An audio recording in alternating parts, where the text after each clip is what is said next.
Oh bondad tan infinita hacia el mundo pecador, Dios en Cristo revelando. Hechos capítulo 12, vamos a leer los versículos 1 al 24. Dice la palabra del Señor, Hechos capítulo 12, versículos 1 al 24. En aquel mismo tiempo el rey Herodes echó mano a algunos de la iglesia para maltratarles y mató a espada a Jacobo, hermano de Juan. Y viendo que esto había agradado a los judíos, procedió a prender también a Pedro. Eran entonces los días de los panes sin levadura. Y habiéndole tomado preso, le puso en la cárcel, entregándole a 4 grupos de 4 soldados cada uno, para que lo custodiasen, y se proponía sacarle al pueblo después de la Pascua.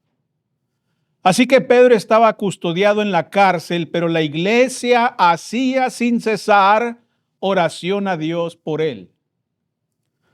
Y cuando Herodes le iba a sacar, aquella misma noche estaba Pedro durmiendo entre 2 soldados, sujeto con 2 cadenas, y los guardas delante de la puerta custodiaban la cárcel. Y aquí que se presentó un ángel del Señor, y una luz resplandeció en la cárcel, y tocando a Pedro en el costado le despertó diciendo: levántate pronto. Y las cadenas se le cayeron de las manos. Le dijo el ángel: cíñete y átate las sandalias. Y lo hizo así. Y le dijo: envuélvete en tu manto y sígueme. Y saliendo le seguía, pero no sabía que era verdad lo que hacía el ángel, sino que pensaba que veía una visión. Habiendo pasado la primera y la segunda guardia, llegaron a la puerta de hierro que daba a la ciudad, la cual se les abrió por sí misma. Y salidos pasaron una calle y luego el ángel se apartó de él. Entonces Pedro, volviendo en sí, dijo: ahora entiendo verdaderamente que el Señor ha enviado su ángel y me ha librado de la mano de Herodes y de todo lo que el pueblo de los judíos esperaba. Y habiendo considerado esto, llegó a casa de María, la madre de Juan, el que tenía por sobrenombre Marcos, donde muchos estaban reunidos orando. Cuando llamó Pedro a la puerta del patio, salió a escuchar una muchacha llamada Rode, la cual, cuando reconoció la voz de Pedro, de gozo no abrió la puerta, sino que corriendo adentro dio la nueva de que Pedro estaba a la puerta. Y ellos le dijeron: estás loca. Pero ella aseguraba que así era. Entonces ellos decían: es su ángel. Mas Pedro persistía en llamar, y cuando abrieron y le vieron, se quedaron atónitos. Pero él, haciéndoles con la mano señal de que callasen, les contó cómo el Señor le había sacado de la cárcel y dijo: haced saber esto a Jacobo y a los hermanos, y salió y se fue a otro lugar. Luego que fue de día, hubo no poco alboroto entre los soldados sobre que había sido de Pedro. Mas Herodes, habiéndole buscado sin hallarle, después de interrogar a los guardas, ordenó llevarlos a la muerte. Después descendió de Judea y a Cesarea y se quedó ahí. Y Herodes estaba enojado contra los de Tiro y de Sidón, pero ellos vinieron de acuerdo ante él, y sobornado Blasto, que era camarero mayor del rey, pedían paz porque su territorio era abastecido por el del rey. Y un día señalado, Herodes, vestido de ropas reales, se sentó en el tribunal y les arengó. Y el pueblo aclamaba gritando: voz de Dios y no de hombre. Al momento un ángel del Señor le hirió, por cuanto no dio gloria a Dios, y expiró comido de gusanos. Pero la palabra del Señor crecía y se multiplicaba. El tema que vamos a estar considerando se titula: cuando el pueblo de Dios ora. Cuando el pueblo de Dios ora. La oración, mis estimados hermanos, es un privilegio muy grande que tenemos los cristianos. Dios ha abierto las puertas de su trono e invita a sus hijos a entrar en su presencia, no solamente con acciones de gracia, sino también con una gran variedad de peticiones. Él ha prometido escuchar cuando clamamos y ha prometido responder nuestras oraciones cuando oramos conforme a su voluntad. Todos sabemos, mis hermanos, que hay muchos privilegios y promesas que están asociadas con la oración. Sin duda alguna, en algún momento de nuestra vida hemos escuchado acerca de eso. Pero hoy quiero recordarles, a partir de este pasaje, que la oración también es una obra muy poderosa. Quiero enfocarme ahora en el poder de la oración. Todos hemos experimentado el poder de la oración privada. Yo no sé ustedes, pero he tenido la dicha, la bendición de gozar de los beneficios y el poder de la oración en privado. Hemos experimentado esos momentos en los que clamamos al Señor en lugar secreto, en nuestra habitación quizás, y Él nos escuchó y nos respondió con poder para su honra y para su gloria. Hay algo especial en entrar a la presencia de Dios, hermanos. Es algo maravilloso estar en su presencia. Es algo que todos deberíamos hacer, de hecho. Deberíamos hacerlo seguido. Si usted quiere gozar del privilegio de estar delante de la presencia de Dios, entonces debería orar en privado más a menudo. Sin embargo, este pasaje que hemos leído nos recuerda que hay poder en la oración colectiva también. Hay una dinámica especial que entra en el juego cuando los hijos de Dios se congregan, se reúnen, se ponen de acuerdo para estar unidos en fe y propósito para buscar el rostro del Señor en oración. Hoy quiero analizar este pasaje y compartir algunas verdades espirituales, algunas verdades importantes que se nos presentan precisamente cuando el pueblo de Dios ora, cuando el pueblo de Dios hace oración. Y en primer lugar, leemos aquí en el libro de los Hechos, en los versículos 1 al 5, lo siguiente. En aquel mismo tiempo el rey Herodes echó mano a algunos de la iglesia para maltratarles. Y mató a espada a Jacobo, hermano de Juan, y viendo que esto había agradado a los judíos, procedió a prender también a Pedro. Eran entonces los días de los panes sin levadura, y habiéndole tomado preso, le puso en la cárcel, entregándole a 4 grupos de 4 soldados cada uno, para que le custodiasen, y se proponía sacarle al pueblo después de la Pascua. Así que Pedro estaba custodiado en la cárcel, pero la iglesia hacía sin cesar oración a Dios por él. Cuando el pueblo de Dios ora, hermanos, según este pasaje bíblico, confronta diversas adversidades. En primer lugar, tenemos la adversidad del ataque. Hay adversidades con las que como cristianos tenemos que luchar y una de ellas es el ataque. Herodes condenó a muerte ¿a quién? A Jacobo. Lo mató a espada a Jacobo. La muerte de un hermano, hermanos, por medio de las autoridades es algo terrible. Están bajo ataque los cristianos aquí en este pasaje. Santiago dice aquí que era el hermano de Juan y uno de los miembros del círculo íntimo del Señor Jesucristo. Pedro también fue encarcelado, según el versículo 3. Y seguramente, hermanos, o muy probablemente, el apóstol Pedro tenía una sentencia de muerte sobre su cabeza. Muy probablemente iba a ser asesinado también, así como Jacobo. Mis hermanos, los judíos lanzaron estos ataques contra la iglesia primitiva porque odiaban el evangelio que predicaban. Odiaban el mensaje de salvación.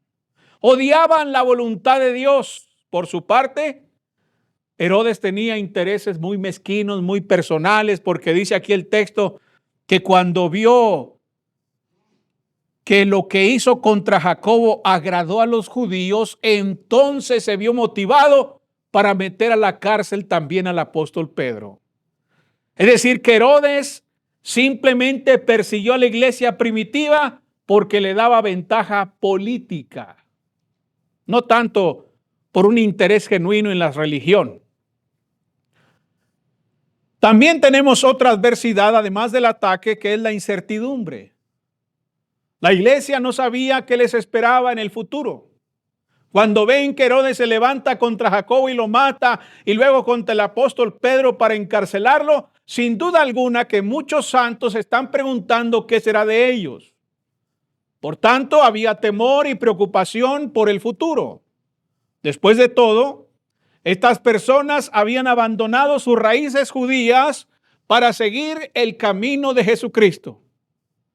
Tal vez temían que el odio de los judíos y los intereses perversos de Herodes pudieran finalmente alejarse de Pedro y enfocarse ahora en la iglesia. Porque ahora Herodes está entretenido con Pedro, pero puede ser que de pronto él se le ocurra perseguir a los cristianos, dejar caer el peso del imperio sobre ellos.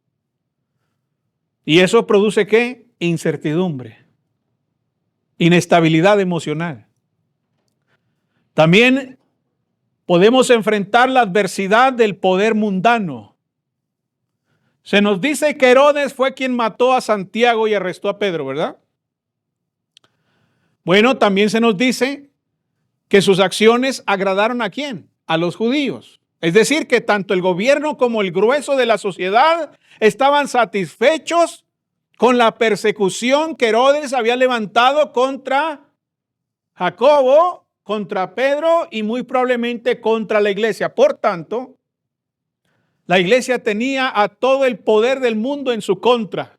No solamente al gobierno, sino también a gran parte de la sociedad.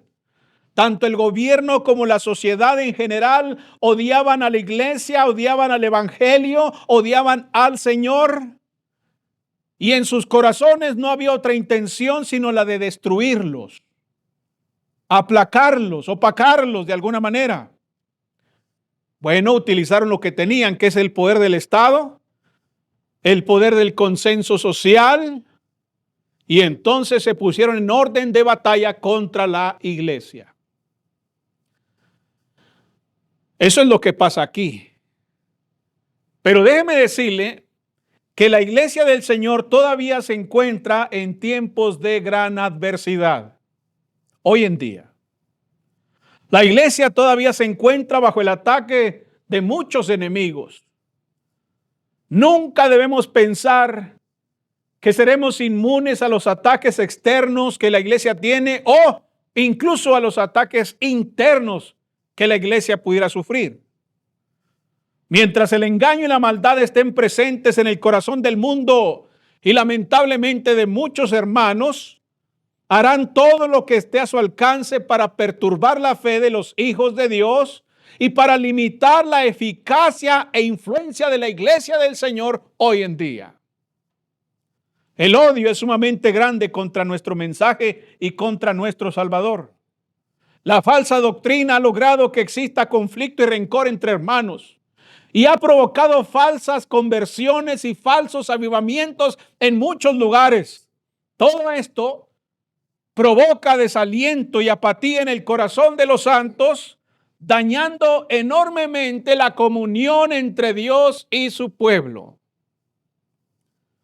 Solo alguien que es deliberadamente ignorante o despistado podría observar la iglesia moderna sin ver los desafíos que enfrenta. Operamos en un mundo que es hostil a nuestro mensaje, hermanos. La sociedad no tiene ningún amor por nosotros, ningún respeto, nada bueno para nosotros ni para el mensaje que representamos. Además, financiera, numérica y espiritualmente, la iglesia de hoy está en serios problemas. Tiene mucha debilidad la iglesia. Las iglesias que perseveran y permanecen en las sanas palabras de nuestro Dios, aunque se aferran a la palabra de Dios y a la predicación como elementos fundamentales de su adoración, están muriendo a un ritmo acelerado. Cada iglesia fiel que muere es una evidencia de la adversidad que la verdad y que el evangelio sufren actualmente. No somos inmunes a las adversidades. Hoy en día también hay problemas. La iglesia de Cristo aquí en Rivera Luna tiene adversidades grandes que sortear. Y para eso entonces necesitamos la ayuda de Dios como cualquier iglesia del mundo actual. Si alguna vez hubo un día en que la iglesia necesitó aprender a apoyarse en el poder de Dios, es el día en que vivimos. Por eso debemos ser una iglesia que practica fervientemente la oración. Una iglesia que dependa de Dios, porque la iglesia que ora es una iglesia que depende total y absolutamente de Dios y no del poder humano. Y eso es lo que necesitamos hacer. Cuando una iglesia ora, es porque va a enfrentar grandes adversidades y nosotros adversidades ya tenemos. Así que es tiempo entonces de comenzar a invocar por el poder de Dios. En el versículo 5 de Hechos capítulo 12 dice: así que Pedro estaba custodiado en la cárcel, pero la iglesia hacía sin cesar oración a Dios por él. Cuando el pueblo de Dios ora, debe hacer el tipo de oración correcta. Es decir, ya hemos entendido que hay adversidades y que tenemos que orar, tenemos que invocar por el poder de Dios, pero tenemos que hacerlo correctamente. Hay una pequeña palabra aquí en el versículo 5 que hace una gran diferencia, hermanos. Ante lo que leímos en los versículos 1 al 4, vemos adversidad, vemos ataque, vemos incertidumbre, miedo, aflicción. Pero hay una pequeña palabra aquí que es interesante, fíjese. Así que Pedro estaba custodiado en la cárcel y luego viene esa palabrita, pero. Ahí hay un parteaguas. La situación parece desesperada, pero, ahí está el pero. Parece como si Pedro pudiese ser condenado a muerte, pero, ahí está el pero.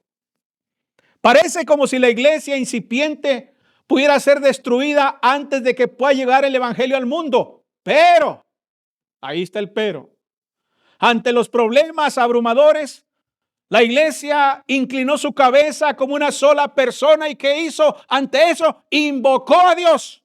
Sí, Herodes mató a un gran hombre. Sí, Herodes encarceló a otro. Sí, la sociedad está de acuerdo. Están contentos en que la iglesia desaparezca y pierda su influencia, que se muera. Pero viene la respuesta de la iglesia. Pero la iglesia hacía sin cesar oración a Dios. La iglesia no se acobardó de miedo ante quienes la amenazaban. La iglesia levantó su voz colectiva, hizo sonar las campanas de oración en el cielo. Dios escuchó sus oraciones y se movió con gran poder para traerle su respuesta. Examinemos entonces esa oración. A mí me interesa esta oración, me interesa esto, porque hubo respuesta. Hubo una respuesta poderosa y yo quiero saber qué pasó aquí. Quiero saber qué elementos tiene esta oración para nosotros poder usar esa misma oración y entonces alcanzar el poder de Dios que tanto necesitamos. En primer lugar, lo que veo aquí en la Escritura es una oración ferviente. Necesitamos la oración correcta y la oración correcta es una oración ferviente. El texto bíblico dice que la iglesia hacía sin cesar oración a Dios, sin cesar. Esta frase es interesante, sin cesar. Esa palabra es traducción del griego ektenos, así en griego, ektenos. Ese término es un término médico, ektenos. Quizás lo usa Lucas porque Lucas es médico, ¿verdad? Entonces usa esta palabra interesante, ektenos, porque habla precisamente de un ligamento estirado en el cuerpo, un ligamento estirado. Tiene la idea de ir más allá de los límites. Por lo que cuando se aplica a la oración, indica una oración continua donde se nos representa a personas derramando sus corazones en oración ante el Señor. Es una oración ferviente y no una simple declaración de palabras. La oración, hermanos, para que sea efectiva, tiene que ser ferviente. Tiene que ser una oración que tenga vida. No es una oración sin fe, no es una oración nada más hay para cumplir con un trámite o con un orden en el programa. Es una oración viva, hermanos, ferviente, donde se derrama el corazón. Estos hermanos están buscando el rostro de Dios para que se haga cargo de esta necesidad tan apremiante, y es precisamente lo que hacen. Hacen oración sin cesar, sin descanso, con fe, con vida, precisamente para alcanzar el rostro de Dios. Mis hermanos, esa es la clase de oración que debemos emprender nosotros. Yo sé que a lo mejor no estamos acostumbrados. No estamos acostumbrados, pero tenemos que buscar el ejemplo apostólico, el ejemplo bíblico. Nos estamos perdiendo de un gran poder. Nos estamos perdiendo del auxilio de Dios en Santiago capítulo 5 en el versículo 16. Y voy a leer de la Nueva Traducción Viviente este texto bíblico de Santiago capítulo 5 versículo 16. Porque la traducción viviente dice: la oración ferviente de una persona justa tiene mucho poder y da resultados maravillosos. Vea cómo se expresa esta versión. Las palabras ferviente, la palabra eficaz es importante porque hace referencia a una oración enérgica y apasionada. No es una oración lenta. No es una oración sin vida. No es una oración despreocupada. No es una oración informal, a medias, indiferente, apática. Es una oración que brota de un corazón agobiado, desesperado, que busca auxilio urgente. Ese tipo de oración llega al cielo y entonces mueve la mano de Dios. La segunda característica de la oración que veo aquí es que es una oración fiel. ¿Por qué una oración fiel? Bueno, cuando digo una oración fiel me refiero a que la suya es una oración de fe. Fíjese cómo dice: así que Pedro estaba custodiado en la cárcel, pero la iglesia hacía sin cesar oración. ¿A quién? A Dios. A Dios. Eso es obvio. A Dios. Es una oración de fe. Pero hay momentos, hermanos, lamentablemente, en que parece que nuestras oraciones están diseñadas para ser escuchadas por otras personas, o incluso están diseñadas para ser escuchadas por nosotros mismos, y hasta ahí. Hay hermanos que oran y están pensando no en Dios, sino en los hermanos. Hacen oración y están ahí, y bueno, voy a orar para que me oigan cómo se oye bonito. Voy a orar para que pues vean cómo se hace una oración. Voy a orar para tirarle a aquel otro. Voy a orar para... Como que las oraciones están diseñadas para quedarse aquí en este plano, hermanos. No están pensadas ni tampoco está en la mente directamente comunicarse con Dios, entrar hasta el trono de la gracia. La oración debe ser a Dios, dice ahí. A Dios. Esta congregación unió sus voces y se unió para llamar a Dios por su iglesia y por el apóstol Pedro. Cuando oramos debemos hacerlo con fe y a la persona correcta. La fe es el ingrediente esencial, hermanos, que marca la diferencia entre una oración respondida y una oración no escuchada por Dios. La fe es el ingrediente clave. La Biblia dice en Hebreos capítulo 11 en el versículo 6, pero sin fe es imposible agradar a Dios. ¿Por qué? Porque es necesario que el que se acerca a Dios crea que le hay y que es galardonador de los que le buscan. También en Mateo capítulo 21 en el versículo 22 dice: y todo lo que pidieres en oración creyendo lo recibiréis. Creyendo lo recibiréis. En la primera carta de Juan en el capítulo 5, en los versículos 14 y 15 dice: y esta es la confianza que tenemos en Él, que si pedimos alguna cosa conforme a su voluntad, Él nos oye. Y si sabemos que Él nos oye en cualquier cosa que pidamos, sabemos que tenemos las peticiones que le hayamos hecho. Es evidente que cuando oramos es necesaria una oración ferviente, constante y fiel. Si lo hacemos así, nuestro Padre Celestial se deleita en escuchar eso y en responder nuestras súplicas. En tercer lugar, la oración debe ser una oración enfocada, con enfoque. Dice el texto, así que Pedro estaba custodiado en la cárcel, pero la iglesia hacía sin cesar oración a Dios por él. Vean el enfoque. Vean el enfoque, cómo esa oración está enfocada.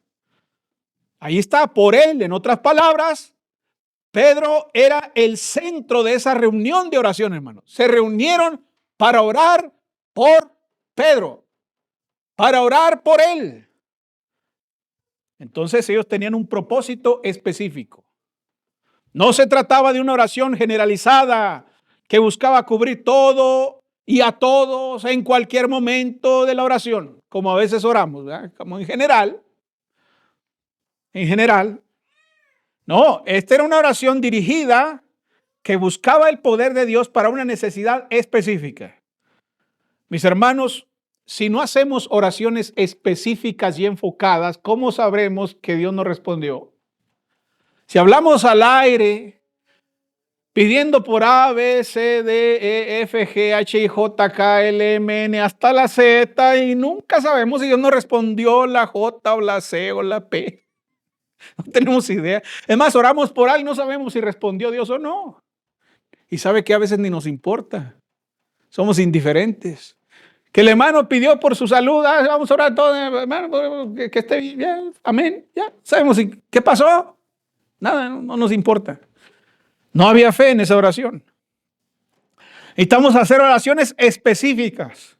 Cuando le pidamos por necesidades específicas y Dios nos responda, entonces eso va a glorificarlo a Él y nos va a decir a nosotros que Dios está con nosotros.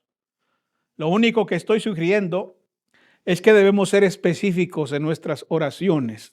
Oremos sin cesar específicamente sobre la necesidad que tenemos. Otra cosa interesante sobre la oración aquí es que es una oración familiar. Y no me refiero a papá, mamá, hijos. Fíjese lo que dice. Versículo 5. Así que Pedro estaba custodiado en la cárcel, pero ¿quién? La iglesia. ¿Quién hacía sin cesar oración a Dios por él? La iglesia. ¿Ven? La iglesia se reunió para orar por uno de los suyos. Se reunieron como familia para buscar la ayuda de Dios para un hermano que estaba padeciendo gran adversidad. La iglesia tocó el cielo por el apóstol Pedro. Sus oraciones tenían poder porque estaban unidos en caminar con Dios. Unieron sus corazones, unieron sus voces, unieron sus manos y luego elevaron sus voces a Dios y Dios escuchó y actuó con poder, hermanos. Necesitamos que cada miembro de esta congregación sean de un solo corazón, unánimes, orando a Dios, pidiendo a Dios con el mismo fervor, con el mismo propósito, con la misma intención, clamando por el rostro de Dios. Oramos mucho, pero me temo que a veces no oramos los unos por los otros. Oramos mucho por nuestras necesidades y nuestras cargas, pero ¿cuánto tiempo dedicamos realmente a orar por los otros? En este momento hay personas en nuestra familia de la fe que enfrentan enfermedades que amenazan su propia vida. Y necesitamos unirnos en oración para que Dios obre en ese cuerpo enfermo. Necesitamos de su poder y su gracia para que Dios toque ese cuerpo enfermo, pero hay que orar sin cesar con un solo sentimiento, con un solo corazón por eso. Deberíamos tocar el cielo por ese hermano o por esa hermana. Hay otros que luchan con necesidades, con cargas y problemas terribles. Deberíamos tocar el cielo. Tocar el cielo. Que Dios nos abra, que Dios nos reciba para buscar ayuda, hermanos, para encontrar socorro. Ellos necesitan que usted toque el cielo por ellos. Todos necesitamos tocar el cielo. A veces nuestras diferencias, nuestros rencores o nuestra historia a veces es un obstáculo en las oraciones. Queremos ver a la gente salva.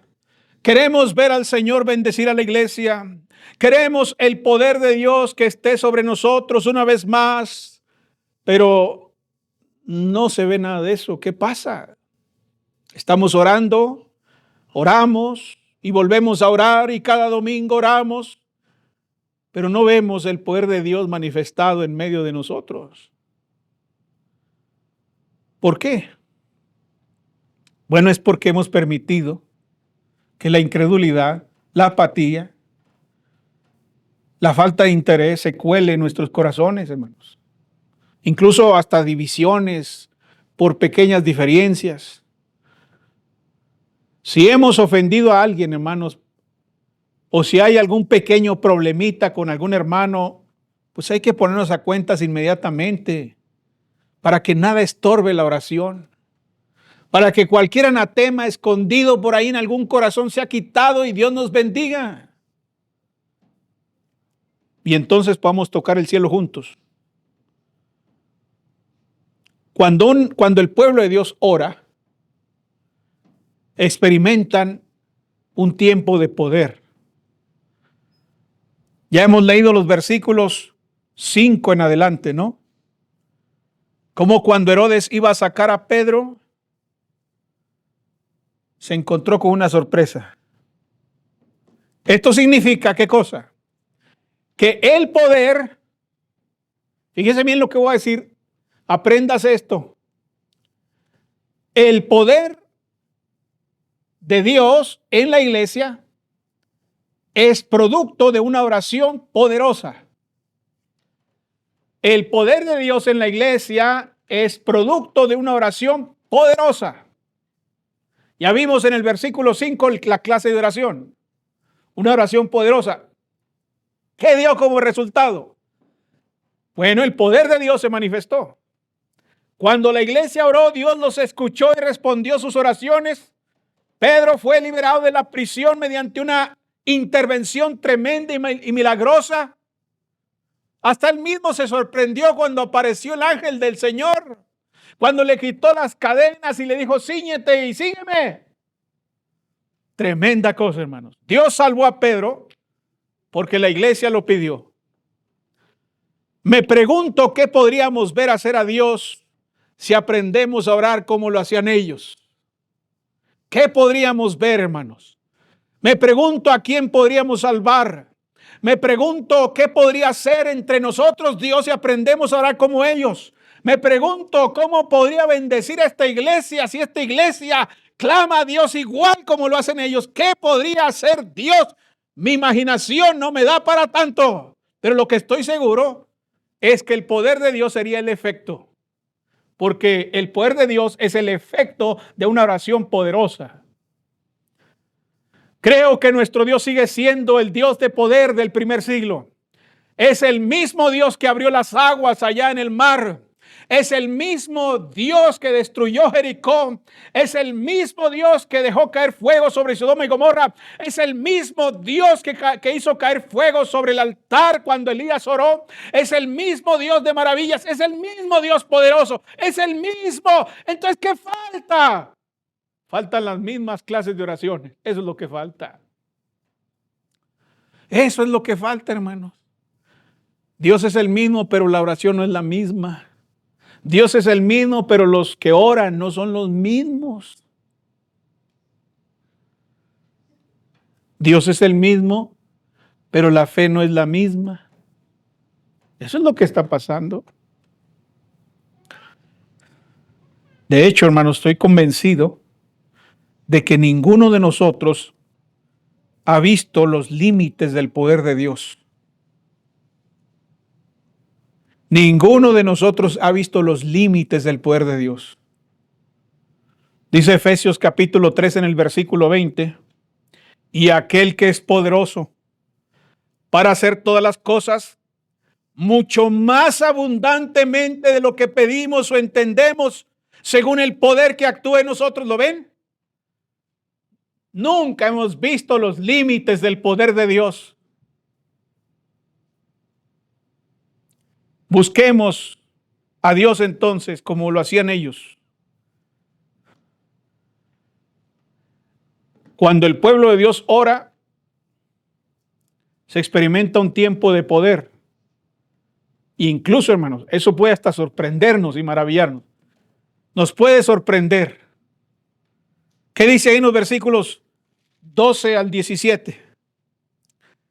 Dice el texto, y habiendo considerado esto, llegó a casa de María, la madre de Juan, el que tenía por sobrenombre Marcos, donde muchos estaban reunidos orando. Cuando llamó Pedro a la puerta del patio, salió a escuchar una muchacha llamada Rode, la cual, cuando reconoció la voz de Pedro, de gozo no abrió la puerta, sino que corriendo adentro dio la nueva de que Pedro estaba a la puerta, y ellos le dijeron, estás loca. Pero ella aseguraba que así era. Entonces ellos decían, es su ángel. Mas Pedro persistía en llamar, y cuando abrieron y le vieron, ¿qué cosa? ¿Qué pasó? Quedaron atónitos. Se maravillaron, hermanos. Se sorprendieron. Cuando el pueblo de Dios ora, se manifiesta el poder de Dios, y eso nos puede tomar por sorpresa. Nos puede maravillar también. Pedro tocó la puerta y la joven Rode dijo, es Pedro. Se llenó de gozo, se llenó de alegría. Pero decían, estás loca, no es Pedro. No, sí es. Con estos oídos que se han de comer los gusanos. Lo acabo de escuchar ahí. Y unos decían, es su ángel. Supersticiosos los hermanos. Porque así como hoy, en ese tiempo, hay gente supersticiosa, hay gente que tiene ideas. ¿Verdad? Y los judíos no eran la excepción, hermanos. Tenían ideas. Decían, es su ángel. Es su ángel de la guarda. Estaban equivocados porque era Pedro. Es interesante que Dios pudo sacar a Pedro de la prisión, pero Pedro no podía entrar a la reunión de oración porque no le abrían los hermanos. No, estaban sorprendidos de lo que estaba sucediendo. Cuando investigaron, descubrieron que era Pedro efectivamente y se quedaron atónitos. ¿Por qué estaban asombrados? Me pregunto yo. ¿Por qué estaban maravillados después de todo? Habían estado orando por eso, ¿no? Habían estado orando por Pedro, se sorprendieron porque eran como nosotros. Se sorprendieron porque eran exactamente igual que nosotros, hermanos. A menudo nuestra mejor oración se realiza en una atmósfera de incredulidad, hermanos. En nuestro mejor día, lo que nos caracteriza es la falta de fe. En nuestro mejor día. Alabo su nombre, porque mi fe no tiene que ser tan perfecta.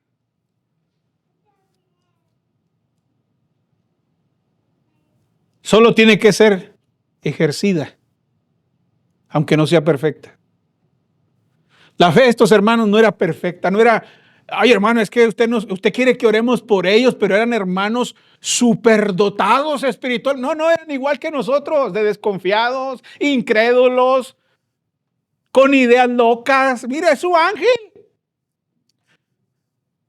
Acabando de orar, Señor, te pedimos por Pedro, Señor, por este hermano, que lo liberes, Padre, que lo ayudes. Oye, ya llegó Pedro. ¿Estás loca? Son como nosotros. Y qué bueno que Dios respondió a pesar de la fe imperfecta de estos hermanos. Porque lo que Dios quiere es que la fe se ejerza, no que sea perfecta, sino que se ejerza, hermanos, que se ejerza, y eso hay que hacer. Somos muy parecidos a aquel padre que llevó a su hijo a Jesús para que expulsara a los demonios. Él creía que Jesús podía liberar a su hijo de esa aflicción demoníaca que estaba sufriendo, pero a pesar de eso tenía dudas. A pesar de eso dudaba. A pesar de eso tenía temor. Y en ese contexto Jesús dice, Si tuvieres fe como un grano de mostaza, diréis a este monte, pásate de aquí a allá, y se pasará, y nada os será imposible. Dios no está pidiendo una fe del tamaño de la montaña, hermano. A veces queremos eso de que no, es que Dios nos pide una super mega fe. Y pues no es para tanto, ¿eh? No, hermanos. Como un grano de mostaza. Nuestra fe imperfecta, pero ejercida, es suficiente. Mientras vivamos en este mundo y hablemos con Dios en oración, sin duda alguna nos vamos a asombrar de sus respuestas. Y yo le doy fe, le doy testimonio de que yo mismo me he asombrado de sus respuestas. Cuando Dios ha contestado mis oraciones, cuando Dios ha contestado mis ruegos, las peticiones de mi corazón, no hago más que sorprenderme y maravillarme. Y a veces me sorprendo hasta meses después o años después. Digo, válgame, ¿qué cosa hizo Dios acá? Tremenda cosa, es increíble. Es increíble, cualquiera diría, es increíble que Dios haya hecho eso. ¿A poco Dios te responde? Sí, claro. Les doy testimonio de que Dios ha respondido y cuando lo ha hecho, me sorprende. Me sorprende. No nos preocupamos por cultivar una gran fe. No estemos ahí con que no, voy a tener una fe como la de Abraham. Ay, Abraham también dudó. ¿Qué hizo cuando entró a Egipto? Dijo, mujer, vas a decir que eres mi hermana, porque si no, estos canijos me van a matar. Dudó. Si Dios ya le había prometido algo, pero dudó a medio camino, dijo, no, vamos a hacerle así, tú di que eres mi hermana. Y todos tranquilos. Casi le quitan la mujer ahí en Egipto. Dudó. Usted mencióneme cuál no. Bueno, hay grandes hombres como Daniel, que oró y fue librado del foso de los leones, como Sadrach, Mesach y Abednego, que estuvieron en medio del fuego y no se les quemó ni un cabello, hermanos. Pero ahí estamos enfocados en la respuesta de Dios, no en lo que había en el corazón de ellos. Dios no nos pide eso. Hay que ocuparnos más bien por desarrollar una fe sencilla como la de un niño, que confía total y absolutamente, una fe como la de un niño en el corazón bondadoso y en el poder del Padre Celestial. Un efecto, hermanos, un efecto poderoso, hubo sorpresa para ellos, hubo un efecto soberano en los versículos 18 al 24. Este pasaje cierra con Dios dándole a su iglesia aún más evidencia de que Él es soberano sobre todo lo que la iglesia enfrenta. En primer lugar, versículos 20 al 23, Dios demostró ser soberano sobre la oposición. Dice el texto, y Herodes estaba enojado contra los de Tiro y de Sidón, pero ellos vinieron de acuerdo ante él, y sobornado Blasto, que era camarero mayor del rey, pedían paz porque su territorio era abastecido por la del rey. Y un día señalado, Herodes, vestido de ropas reales, se sentó en el tribunal y les arengó. Y el pueblo aclamaba gritando, voz de Dios y no de hombre. Al momento un ángel del Señor le hirió, por cuanto no dio gloria a Dios y expiró comido de gusanos. Dios demostró su soberanía incluso con los opositores de la iglesia. Este es el Herodes que mató a Jacobo. Este es el Herodes que encarceló a Pedro. Este es el Herodes que estaba amenazando a la iglesia. Pero Dios liberó a Pedro y ahora, ¿cómo terminó él? Devorado por gusanos. Herodes, el rey que se atrevió a perseguir al pueblo del Señor, muere de una manera horrible y espantosa. Debe haber sido muy doloroso, hermano. Imagínese ser devorado por gusanos. Una muerte lenta y dolorosa. Se negó a glorificar a Dios y Dios lo mató. Esta fue una lección para la iglesia.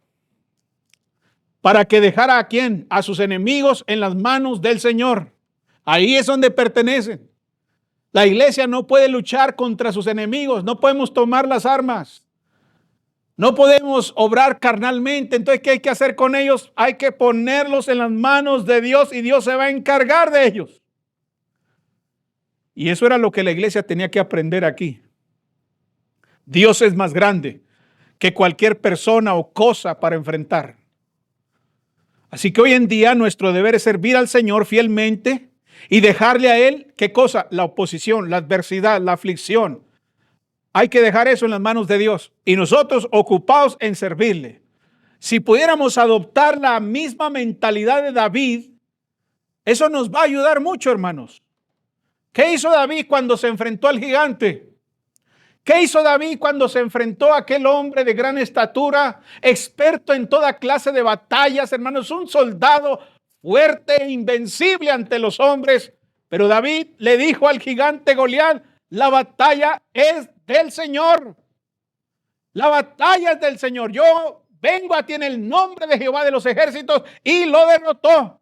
Y hoy en día sigue siendo lo mismo. Hay adversidades muy grandes. Póngalas en el lugar correcto, allá con Dios.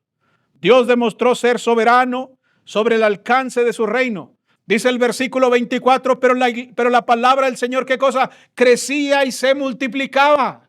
La palabra crecía y se multiplicaba. Él es soberano en el alcance de su reino. La iglesia primitiva con razón se preocupó por su supervivencia. Estaban preocupados por eso. Mientras resistían las tormentas que se les presentaban buscando refugio en la oración, vieron al Señor expandir su palabra. Hermanos, ¿cuál es el secreto para expandir la palabra aquí en El Paso?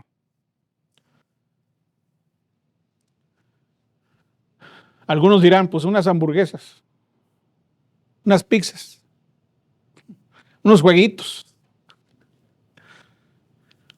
No, hermano, necesitamos el poder de Dios. Sin el poder de Dios no sirve. Pudiéramos poner hamburguesas, pudiéramos poner jueguitos, payasos y hasta dar dinero y se nos llena aquí, mire, se nos llena. Pero ¿sabe qué va a hacer eso? Una pared recubierta con lodo suelto, nada más. Eso es todo. Una pared cubierta de lodo suelto. Porque cuando la protección, cuando la obra de Dios se hace según los términos humanos, es nada más una pared recubierta con lodo suelto. Pero cuando se hace con el poder de Dios, entonces es una muralla que nadie puede vencer. Y eso es lo que necesitamos nosotros. Necesitamos el poder de Dios para que la palabra se extienda. Ahí lo dice. Pero la palabra del Señor crecía y se multiplicaba. ¿Por qué la palabra no se está multiplicando en nuestras iglesias? Porque no tenemos el poder de Dios. Es la palabra. Y detrás de la palabra está el poder. Detrás de la palabra está el poder de Dios, hermano. Esto no es letra muerta. El evangelio no es letra muerta, no es un mensaje muerto. Detrás del evangelio está el poder de Dios. Lo que hacemos aquí no son obras muertas. La cena del Señor es una cosa muerta. El bautismo es una cosa muerta. Detrás de esas aguas, detrás de eso, lo que no vemos es el poder de Dios, que una persona arrepentida de sus pecados venga y salga de ahí como nueva criatura, como un nuevo miembro de la familia. Eso solamente lo logra ¿qué? El poder de Dios. Pero necesitamos buscar el poder de Dios. Necesitamos permitirle que fluya. Necesitamos permitirle que esté presente el poder de Dios, hermanos. Dios enseñó a un mundo que observaba que Él estaba en control de la situación. Y esa es una lección que debemos aprender hoy. El éxito no se mide con números en la pizarra. En el reino de Dios no se mide así. Si ese fuera el criterio para el éxito, ¿verdad? Poner un número ahí. Mire, hermanos, hemos logrado 200 personas. Bueno, si eso es el éxito, ¿era Juan el Bautista exitoso?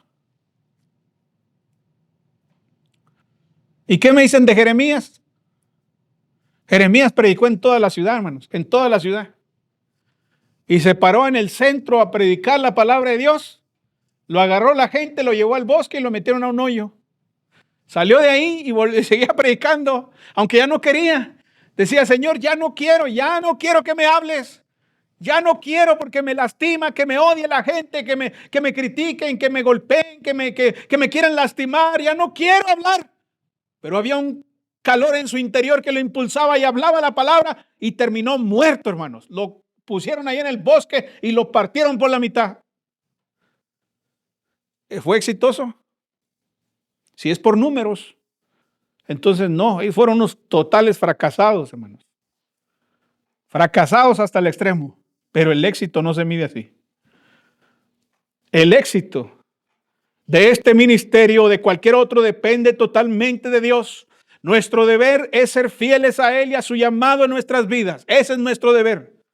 Al rendirnos a Él y mirarlo con fe a Él y buscarlo con fe, y presentar nuestras oraciones poderosas, fervientes y vivas a Él, entonces podemos contar con que lo que suceda, eso será exactamente lo que Dios quiera. Que sea lo que Dios quiera, hermanos, y no lo que nosotros supongamos. Necesitamos poder. Y para eso necesitamos tener contacto con Dios.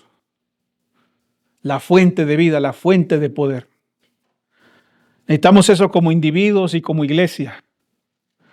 La única manera de que eso suceda es que nos unamos como iglesia, como lo hacía la iglesia primitiva. Un cuerpo, un alma, un corazón.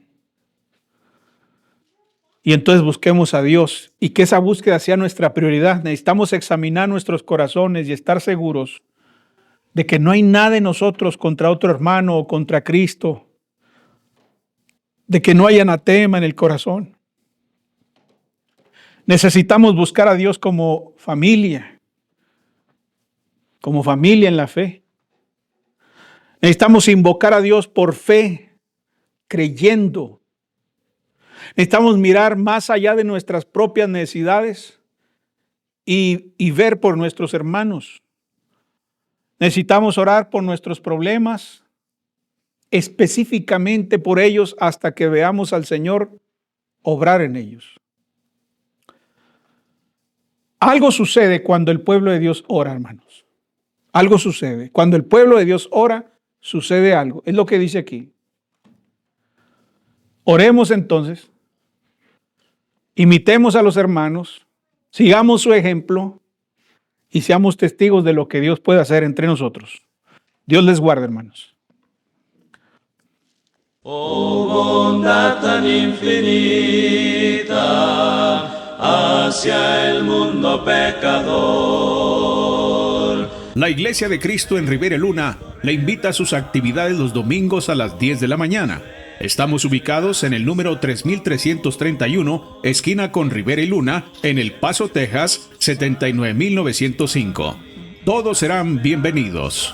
De salud, solo en él hallaré la divina plenitud.